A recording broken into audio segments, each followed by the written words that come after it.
rise from your grave. This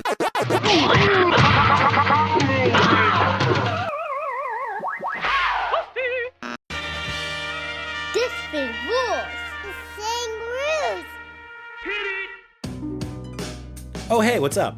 I'm Brian Altano. And I'm Max Scoville. This is a show where we discuss something we love, Unpack why we love it, explain where it came from, try to remember our first impressions of it, share our weird stories about it. maybe learn something new about it along the way. But first and foremost, we're here to celebrate the fact that this thing rules.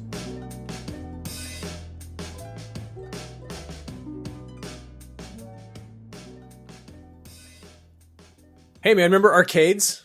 I do. I think about them constantly. They're still here, which is cool. There's a lot of things that we talk about that rule, that used to rule, that don't really rule anymore, or kind of like ancient versions of them. Like if we, it talked about some, very specific toy line from the 70s, or like a candy bar that we miss, or, a flavor of something. I don't know. Healthcare or whatever, being able to there's a lot of stuff that you used to be able to do that ruled, that doesn't really rule anymore. I would say that like arcades aren't in a great spot, but they're in probably better shape than healthcare, which is, it's a silver lining, I guess. Silver token filled lining. Let's talk about where, like, when you say arcades, what do you mean? So when I talk about arcades, I want to talk specifically about the sort of the more modern version of arcades that I think a lot of people understand. That is the kind of like late 70s, early 80s, not necessarily Renaissance, but the maturation of a bunch of sort of physical video games collected into a shared space that could be enjoyed by children and adults, right?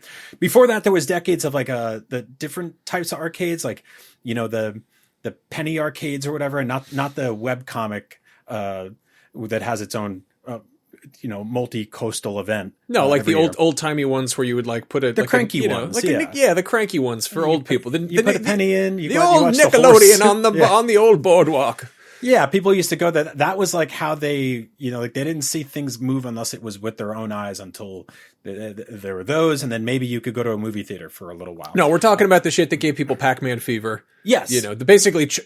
Child casinos.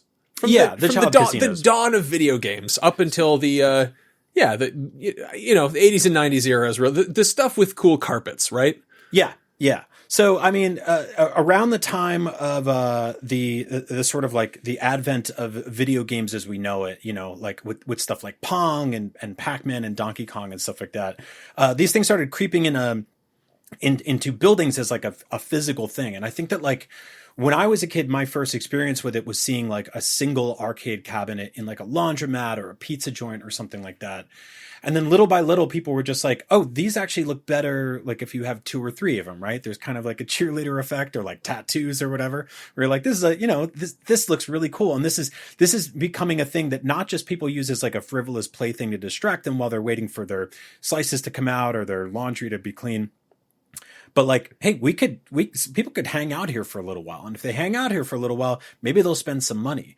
And eventually they just sort of started grouping together and huddling up, and people started saying, hey, these are making us money, and they're attracting like audiences. And like when those people come in, like maybe they're also buying food from a concession stand or something like that, or like they're playing billiards, or they're buying stuff from like a little capsule toy machine, or there's a lot of stuff that sort of like hovers adjacent around arcades.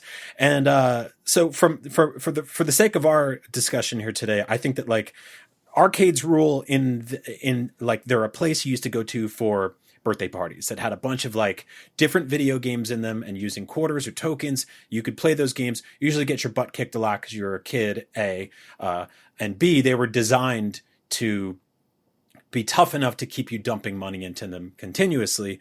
But they provided us with like thousands of hours of entertainment, and also like some of the coolest video games of all time, some of which are like kind of still stuck in that format. Like obviously you can download stuff on MAME and PC and stuff like that, but a lot of the ways to play like stuff like X-Men Arcade like never really made its way to like modern consoles as we know it.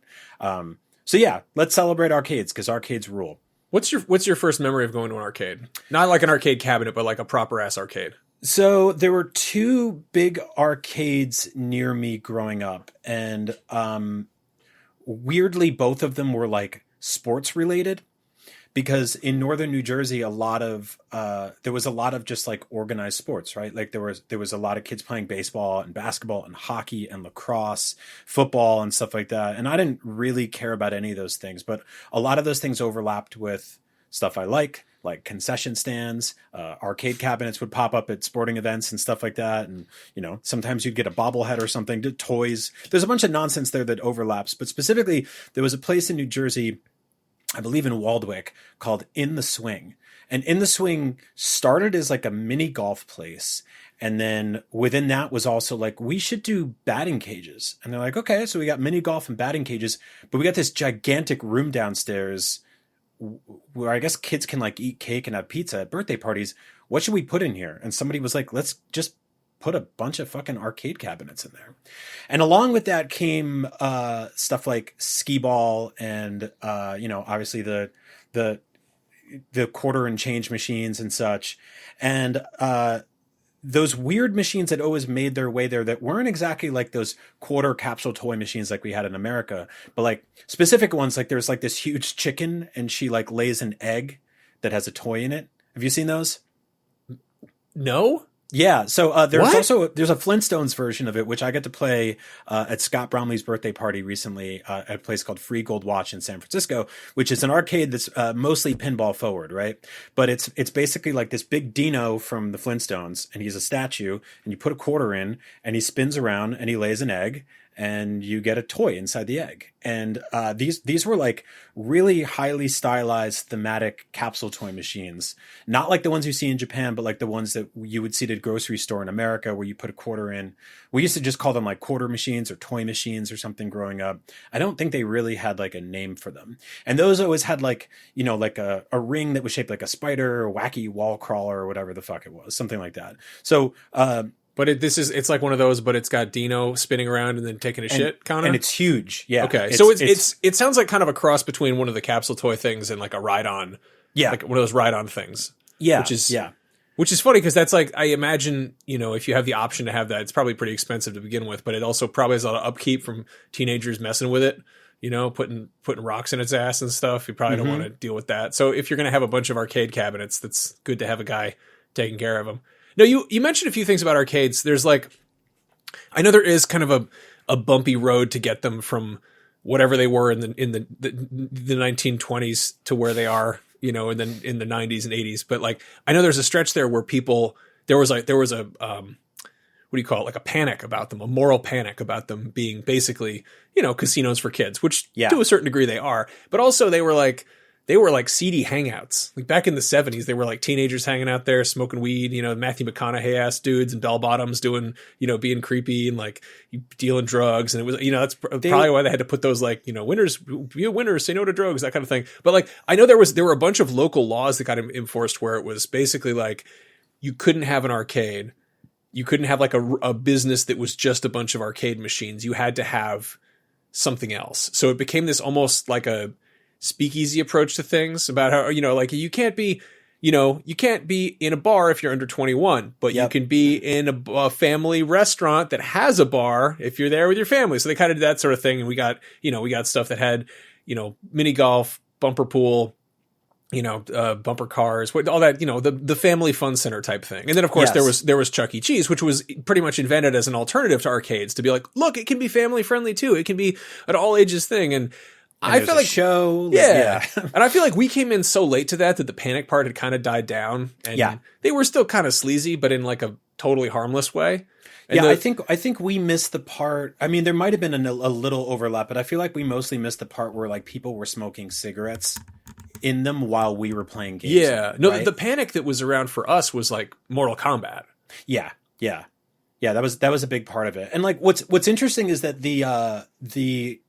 there was a very booming arcade scene in the early 80s that sort of coincided with the rise of Atari and then died out for a couple years with the the video game crash, like the very well known video game crash, which for a number of reasons people were just like, I'm not really interested in this. I think people were like gravitating more towards like home computers and personal computers and stuff like that. There's, the market for video games got pretty bloviated, and also like the software you couldn't really like count on it in any meaningful way. Like a lot of it was just pretty shoddy, and there's, you can look up the video game crash on your own. But so arcades sort of died down and then came back pretty hard in the late 80s, early 90s, just like the video game industry did in general. And so like me growing up as an early 80s kid, I had sort of like two waves of arcades, right? There was the one in like the mid 80s where I was like, okay, this is pretty cool.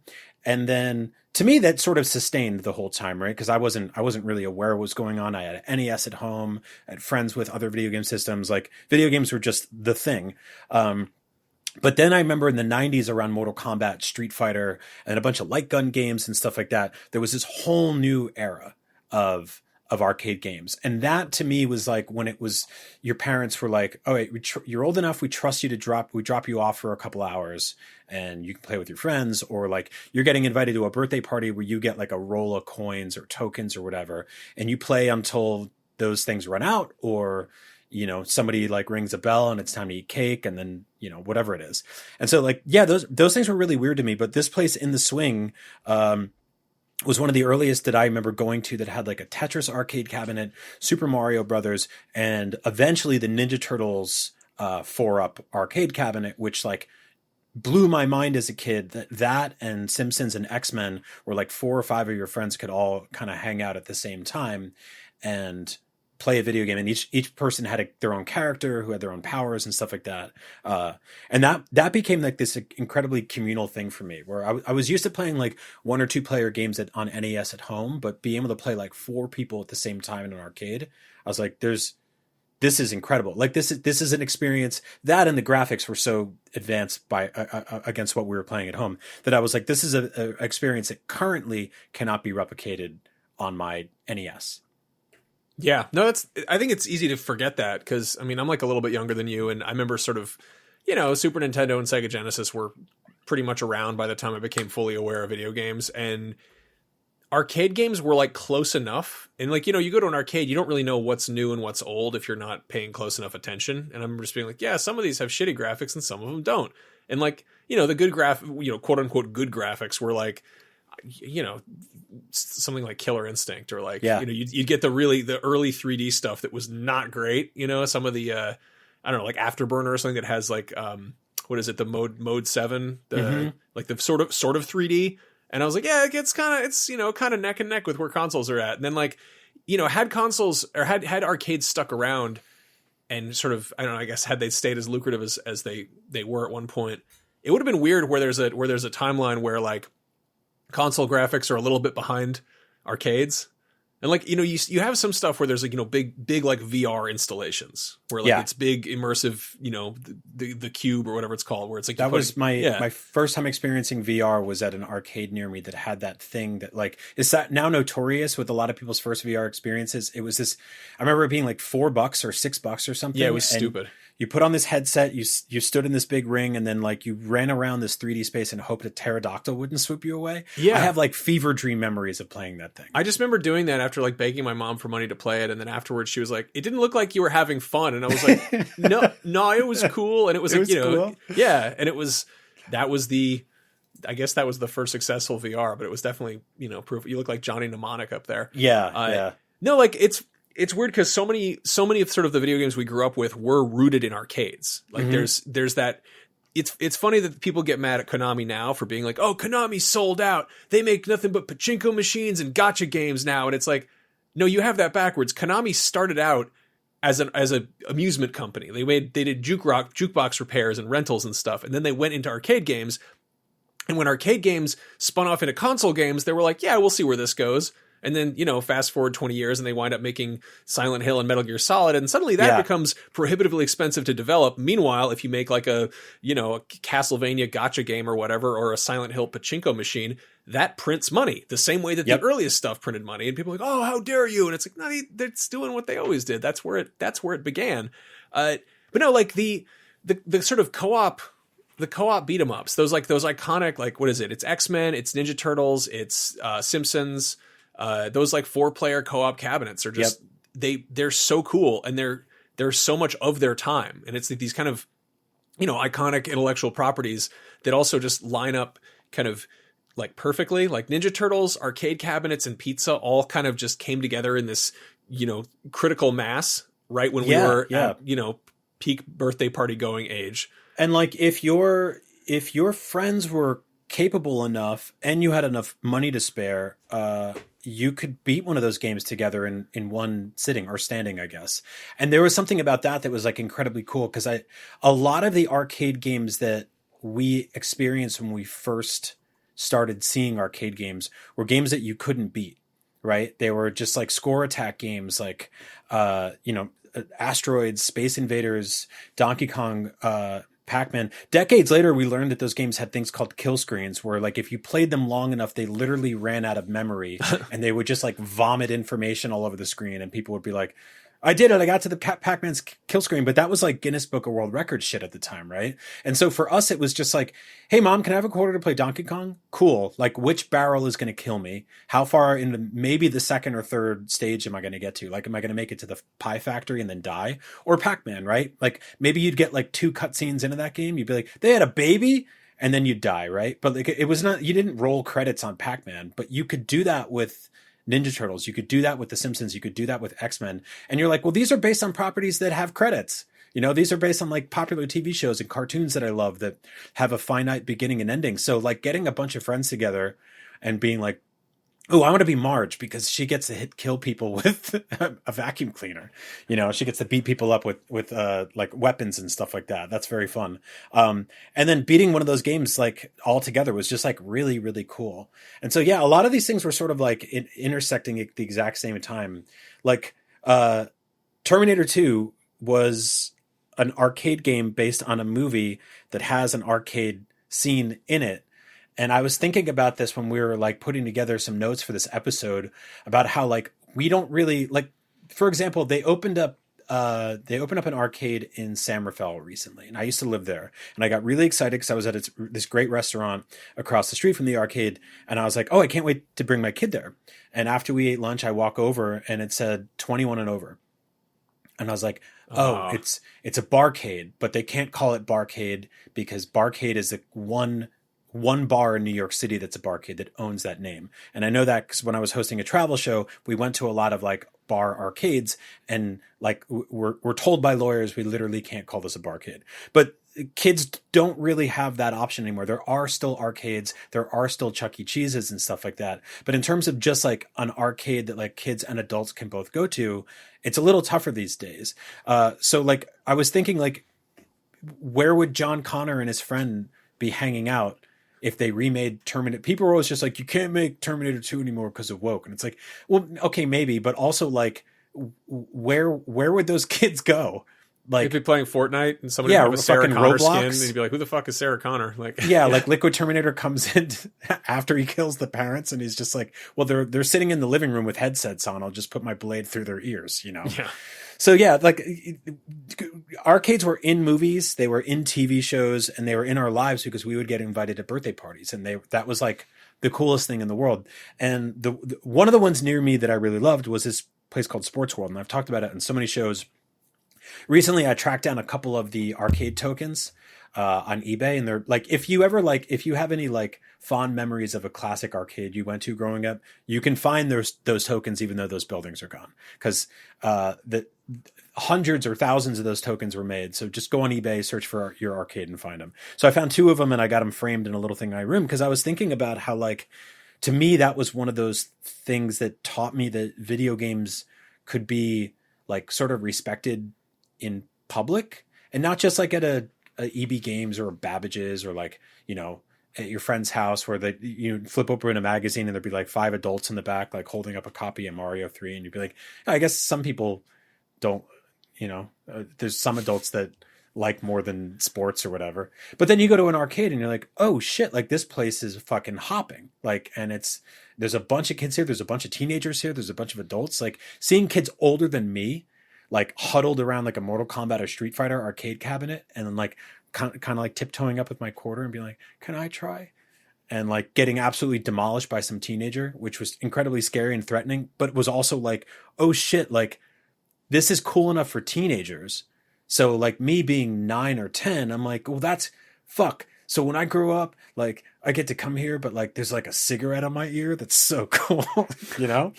I love that. So yeah, so like I remember we were there during that renaissance of like fighting games, right? Which I was never particularly good at, but I always appreciated like the art behind. Like Mortal Kombat was just incredible to watch, and once it came to home consoles, I couldn't get enough of it. Street Fighter, like just a gorgeous game. But we also started getting all this stuff like Primal Rage, where like I was like, I can't tell if this is a bad game or not, but it's got dinosaurs and gorillas that piss on each other. No, that's in the category where you're like, wow, this looks better than what's on consoles right now. It must be good. And it's like, well, dinosaurs do piss and shit, but I don't know.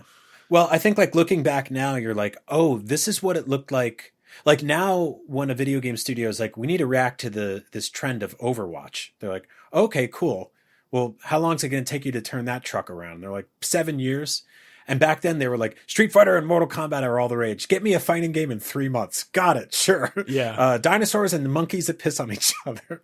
Sure. Well, like we should probably touch on that. The whole fighting game community. Like if there's one thing that's kind of kept arcades alive, it's people taking fighting games seriously. Yeah. And it's such a fascinating. Somebody was telling me about like there's a book that's like the oral history of Street Fighter 2 or Street Fighter arcade scene or whatever it is. But like, you know Seth Killian? Yeah. So Seth Killian, I think he literally wrote the book on like he wrote the strategy guide for Street Fighter 4. Maybe he used to be like community manager at Capcom. He's worked in a billion different games things. He's also just a fucking monster when it comes to playing Street Fighter. Like he's just one of those. That's what he did. He grew up playing it, and like I wound up just like talking to him at a party one time about it and being like, how did that work when you weren't like how did you do street fighting? Where did you go? How did you coordinate that? And like he would go on, I think he would go on message boards and like connect. It was like, early internet. He would connect with other people and like in the general area. And it would be kind of like, when bullies are like, meet me after the school at 3:00. It would be like that, but you're talking to some dude like 3 towns over and be like, all right, meet me in the 7-Eleven. We're going to fight on that particular cabinet. And like, they would, I don't know. There's something like fascinating about that where it was like, people gripe about, multiplayer games not having good net code or having like bad matchmaking or lobbies or whatever. And it's like back then you had to like talk to strangers on the internet, basically set up a date and then go fight them and hope that you didn't just get robbed or actually beaten. Your mom had to drop you off at a place where like you would either get your ass kicked by another kid in a video game or you would kick their ass and then your mom would pick you up. I love that Simpsons very where Bart says he's like taking karate lessons and he's just taking the money and going next door to the arcade and doing like Fist of Death or whatever. And he's just, then he gets his ass kicked because of it.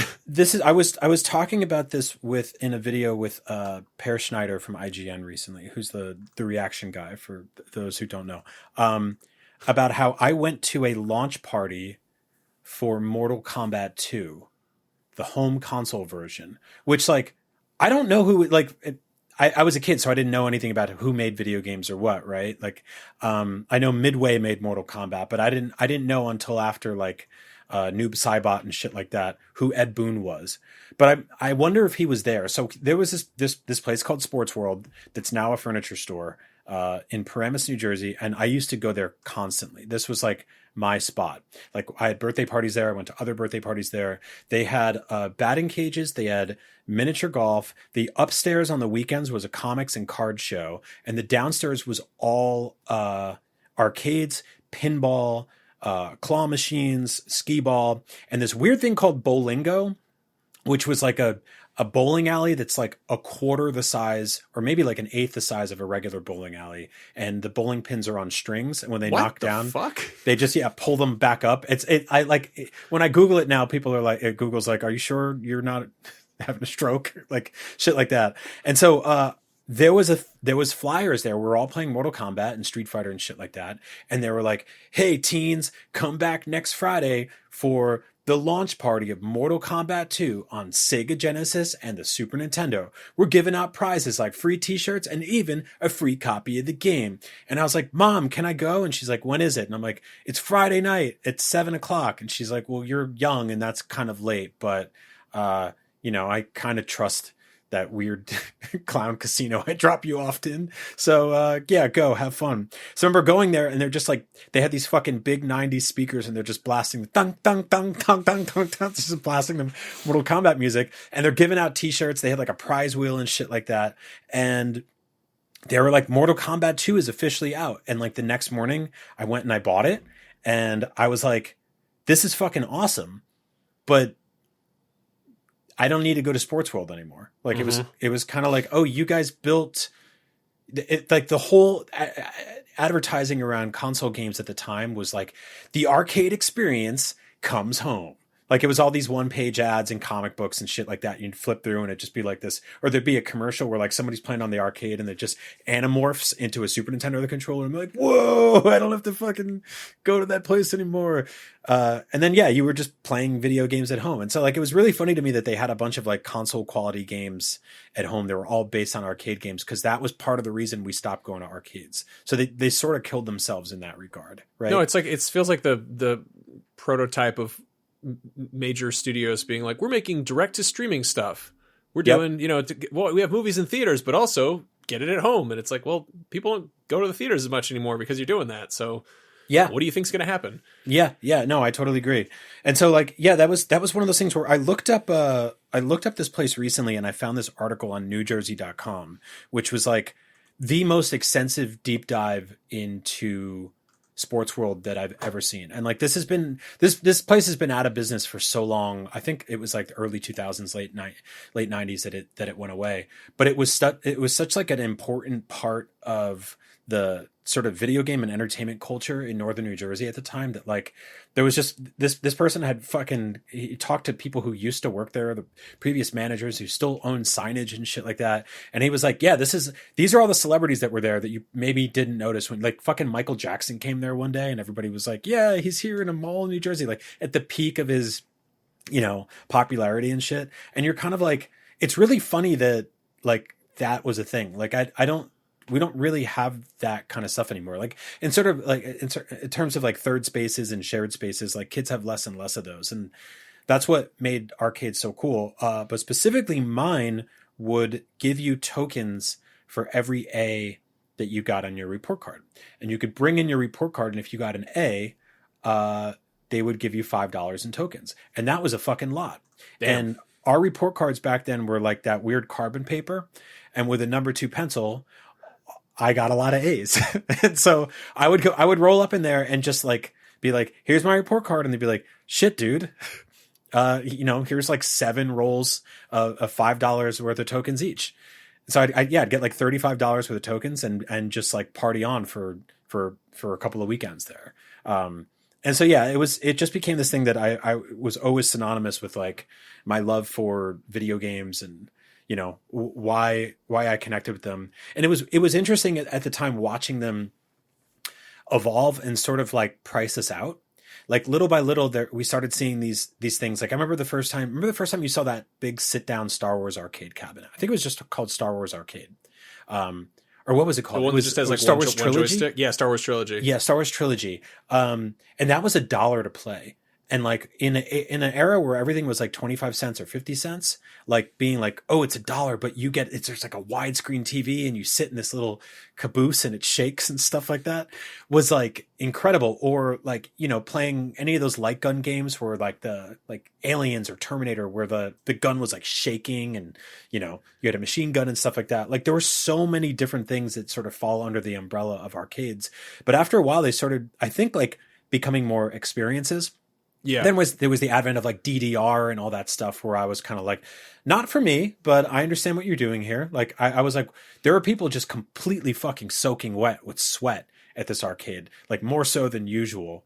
And what's going on? Like people are coming here to dance and I'm standing next to them and I'm like, I'm beating somebody up as Cyclops. Like it's just a weird, it's a weird elevator pitch for something. Like a bunch of kids and adults will come to this dark musty building with like neon carpets and sticky floors and a concession stand that sells all sorts of fried shit, and they'll dance and smoke cigarettes. And I always love that there's like X-Men. the people who dance and they like fully do the dancing part, and then there's the dudes who just are using it like a giant controller you play with your feet, and they're just like leaning back on the railing and just like stomping. You know what I'm talking about? Yeah. Which is like, you're not cheating. You're not really dancing either. You're kind of cheating. Yeah. It's like, okay, do your thing, I guess. You don't look great. As somebody who doesn't dance, really, like I can't really be like, that's cheating, but yeah, that's kind of cheating. At least felt like it. But yeah, there was also like the whole like ticket machine thing, and like arcades had tons of things that you could. I felt more comfortable cheating in, like skee ball. Mm-hmm. Skee ball, one of those things. Every time the attendant like turned around, you could walk up, put all the balls in the top holes, and then the machine would just spit out like these huge rolls of tickets. And I don't know about you, but like the arcades we had like the little stand in the front where you could trade them in for stuff, and every one of those had like 5 or 6 items at the top, like a top shelf, where you could get like a skateboard or you could get like an NES. And like, instead of being like, I got 50 tickets at the birthday party, I'm going to get a monster finger puppet that has little rubber arms and googly eyes. You could be like, I'm going to save up for this thing for years, and I'm going to buy like a Super Nintendo or whatever. Then I never have to go to the arcade again. Yeah. Yeah. No, my earliest memory of going to an arcade is like, it was in a mall. I think it was in the Arsenal Mall in Watertown, Massachusetts, like outside Boston. And I have like that's where I remember like seeing the poster for Terminator 2 for the first time and being like, wow, that looks like a cool movie. And I was correct. But like, yeah, I remember I think skee ball was like the thing that for whatever reason my mom was cool with. Like, she was like, video games, I don't know about that, but it was like skee ball. Sure, old timey wooden balls for the sake of like that's just gambling. That's just gambling. It's got a very like circus feel to it, Yeah, like, but skee ball is also fun as hell, It is, and it's a really good time. Yeah, and I love it because like you can't. Like, nobody has a skee ball thing at home. Like, somebody probably does, but like that's a thing that only you can have in like an arcade or a fun center. Yeah.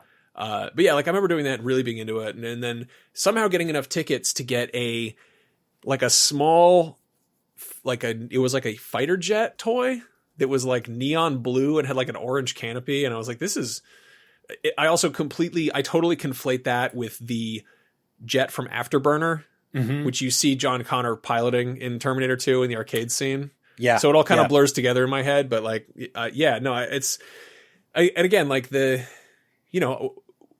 to a pure arcade, I don't know if I particularly ever did that. It was always like arcade cabinets at something else. Like, it was at, a amusement park or a boardwalk or something like that. We went to one, there was God, what's it called? Scandia. There's like a chain of like family fun centers in California. Yeah, I took my kid to one of them in North Bay recently, and it was like, it's run exclusively by like teenagers who are just kind of on their phones, and nobody was there. And this is before she'd been at Disneyland, so she thought it was like the most incredible place she'd ever seen in her life. And there's an actual proper arcade in the center of it, right? And it's flanked by like rides and mini golf, and there's like bumper boats and some weird they have this picture of like Guy Fieri and his son like whipping around the track on these like cars that use like actual gasoline and smell like it. But yeah, there's a proper arcade in the middle. Guy ate my dust here. Yeah, no, that's a good spot. I remember going to one of those with my friends when we were definitely like old enough to be kind of autonomous, like I'd probably out of high school or whatever, and just being like, let's go to Scandia, let's get in trouble. And we went there and it was like, again, totally dead. And we're like, wow, this place is not long for this world. And then fast forward 19 years and there's still teenagers running the place. Yeah. There was a family fun center in Sonoma when I was growing up that was in like the same sort of shopping plaza as the record store where I worked. And my buddy Rob worked there, and he was one of those teenagers who'd be on his phone, and he was just like, he was horribly underpaid and just sat there and got to kind of fuck around and do his, we didn't have phones then, so I don't know what he was doing. He probably just like hung out, but he wore like this dorky ass like polo shirt with like an embroidered logo on it that said like, I can't remember what it was called. It was something stupid like, Fun Zone or something like that. But like, I don't even remember if they have mini golf or not, but there was one, like, I think he decided he was going to quit, and he was just like, Yeah, right. And he just like he had the keys at that point, and he just like let a bunch of his friends in, and they just got completely shit faced, and like he like opened up the quarter machine, and he was like, "Yeah, just go nuts." And they all like they just got like they were making like like suicides with the fountain soda, and then just like dumping rum in it or whatever, and like I think somebody like threw up in a mini golf course. And the next day his boss was like, hole in Rob, what the fuck happened in here? He's like, I don't know, man. Anyway, I gotta quit. School's really getting in the way of my career as the mini golf guy or whatever. But yeah, like that's one of those like teenage delinquency dreams right there. I don't think it's still there anymore. What I'm trying to think like what the memories I have of actually playing arcade games. Like you mentioned, you were like, nobody has skee ball in their house, and it got me thinking. I own this thing that me and my brothers wanted for Christmas one year, and my dad got us as like our big joint present, called the Fisher-Price Triple Arcade, which was one of those like transforming arcade things. And it was basically like this 3-in-1. It's small. Like I think for like an 8-year, this would be like a full size arcade cabinet for an 8-year-old, right? And this was pinball, skee ball, and basketball. And the pinball table was lit up and had LEDs and shit in there, and it was underneath these panels that you would put on, you would basically like put these wooden panels down, and then it would turn into like one of those basketball hoop arcades, right? That has like the net on the side. Or you could take that stuff off, and underneath it all was the skee ball holes. Oh my God, I totally remember this thing. Yeah, so you had about a foot to work with it, and I think ours like eventually the battery fried out on it, but yeah, it's still on Mattel's website, which like their instructions for it are still here. I don't even know what it goes for on eBay, and I don't have the room for it, but it was really awesome. It was like there was another one that they made where it was like this 3-in-1 air hockey, billiards, and table tennis thing. And it was called the Fisher-Price 3-in-1 something like that, right? And they had this like commercial for it. 3-in-1 tournament table. Yeah. So same sort of deal, right? It was like, how do we get the arcade experience home, right? Because we didn't really have that option when we were kids. And now you have like 1UP Arcade, you have the Et Games Legends and stuff like that. All these companies are making like sort of smaller scale arcade cabinets that you can play in your house. Like you'll go to like Costco or Best Buy, and they're just selling like tabletop arcades there. There's also like there's those like weird arcade systems that you can swap carts on, which Japan was experimenting with a lot, or actually just doing a lot in the 90s, and didn't really do a ton of here in America, because like turnover for arcade games was so sort of vicious in Japan. People would just play stuff obsessively. And weirdly, one of the only companies to try that in America was Nintendo. They made this thing called the Play Choice 10, which again, I played at Free Gold Watch in San Francisco recently via Sam Claiborne from IGN, who owns one.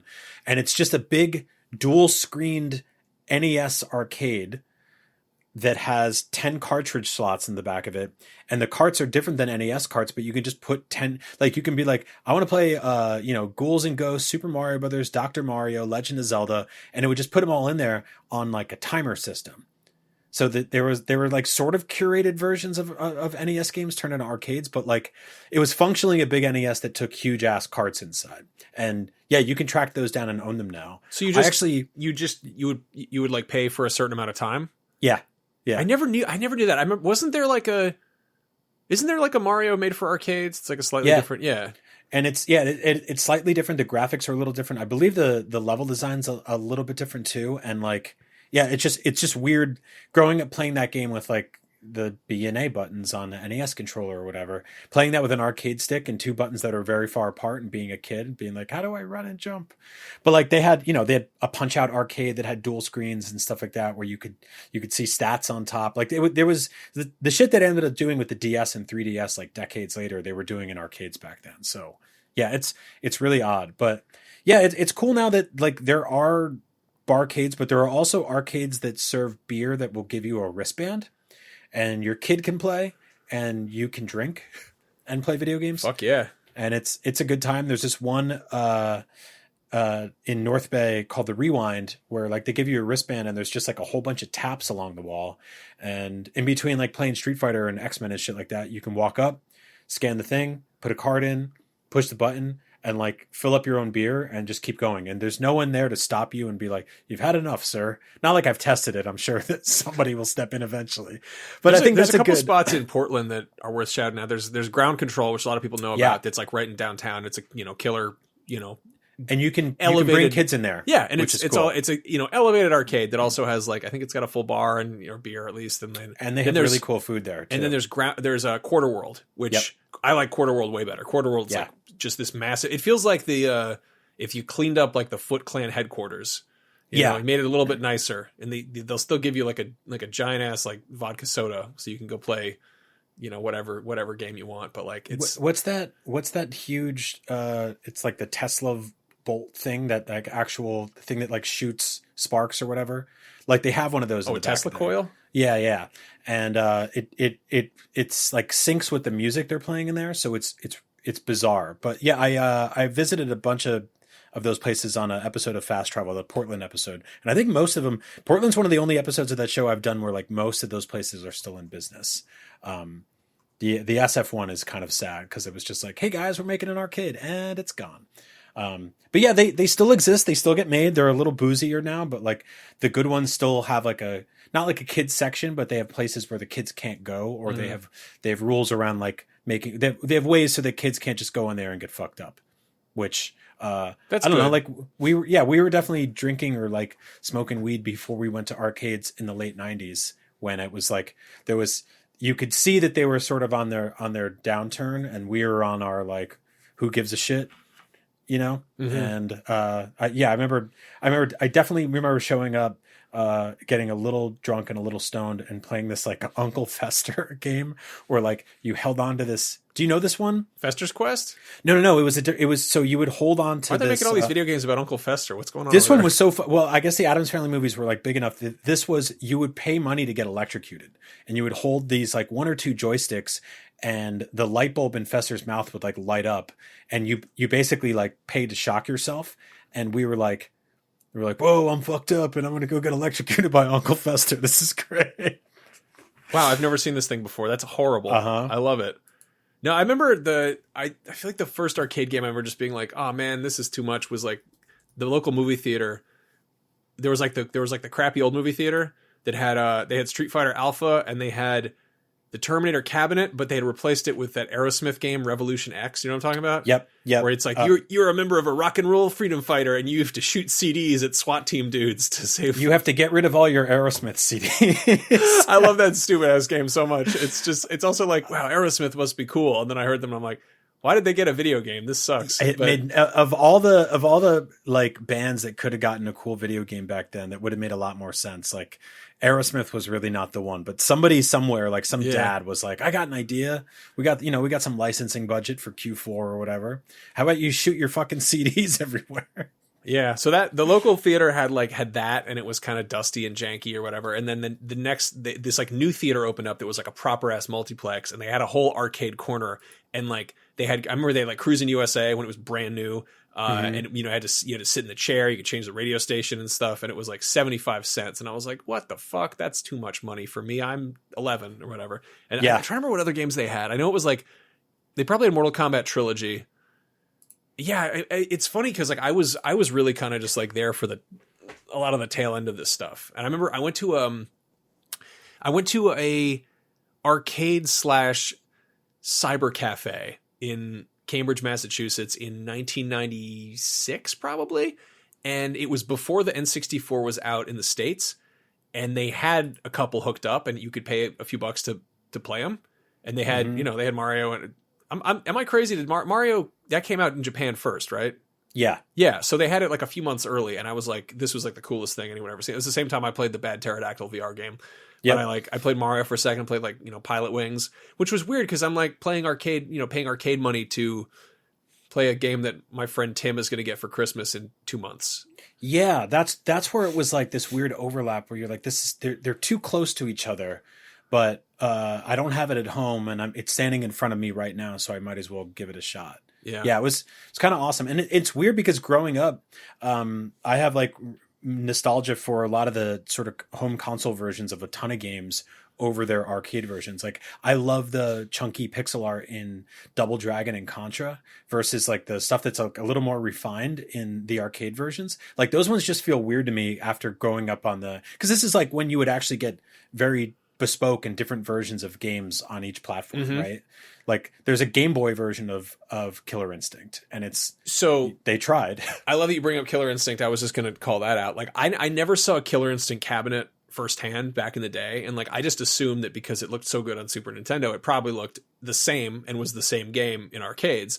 And I remember my friend K.O. Williamson came to school and was like, dude, I was at the bowling alley in Great Barrington or whatever, and I saw like this older kid. He did like, I don't know what they're called. They were like a finishing moves. They weren't like fatalities because that was a Mortal Kombat thing. But he's like, dude, I saw it. He did. He made B Orchid take her shirt off, and Saber Wolf's eyes popped out of his head, and his jaw dropped, and he went "Ow!" and then his head exploded, and he fell over, or like he has had a heart attack and died. And I was like, shut the fuck up, Kale. There's no way that's true. And then like years later, I remembered that in like in this century, I guess, and I like looked it up on YouTube, and sure enough, that was a thing that was in the arcade version, but not in the home console version, which blew my mind. It was like it's like finding out that Bigfoot was real or whatever. I was like, oh my god, you can actually give Saberwolf a heart attack by flashing him. It's true. Game of the year, flawless, combo breaker. But yeah, no man, arcades rule. Like they'll always rule. We just barely scratched the surface here. We could talk about this forever, but I always loved arcades. I always loved the aesthetic of them. It's not necessarily something I want to like replicate, like in terms of like having a room full of them again. Maybe if I won the lottery and I had like a mansion or something and I could dedicate like a basement to building an arcade, I think even then I'd be like, this is a lot of room for one game. No, like building arcade in your house, there's something fun about that, but at the same time, what makes an arcade special is that it's a communal gathering place. Yeah. Like it is I would say that same vibe is present in like a good convention, like PAX or something, where it's a bunch of like-minded people kind of hanging around, being excited about the same thing together. Like there's something to that, and like an arcade's very much captured that, where it was like, here is a place for people to do a fun thing together at the same time. Maybe you're going to make friends. Maybe you're just going to be near people who are having a good time at the same time as you. And it's like that's not a thing that we have as much of. Like it's harder. It's harder to find that. Like we don't really have the third place or whatever it's called. And like, yeah, I mean, kids can hang out in Fortnite or Roblox or whatever, but like, it's you can waste money so much faster, by pumping quarters into an afterburner machine. Completely agree. Yeah, I miss them. They're still here, kind of, sort of, and I think they'll always be here in some weird way forever. So yeah. Arcades rule. And before we go, just a quick shout out to our Patreon producers, Ben Burkhalter, Paul Atienza, Kevin Lemasurier, Steve Cam, Donald Cole, Caleb Hilliard, and Billy McKendry. Thank you all so much. John! Not now. Hey, man, there's this cop scoping for you. Check it out. Split, man, just go. Yeah.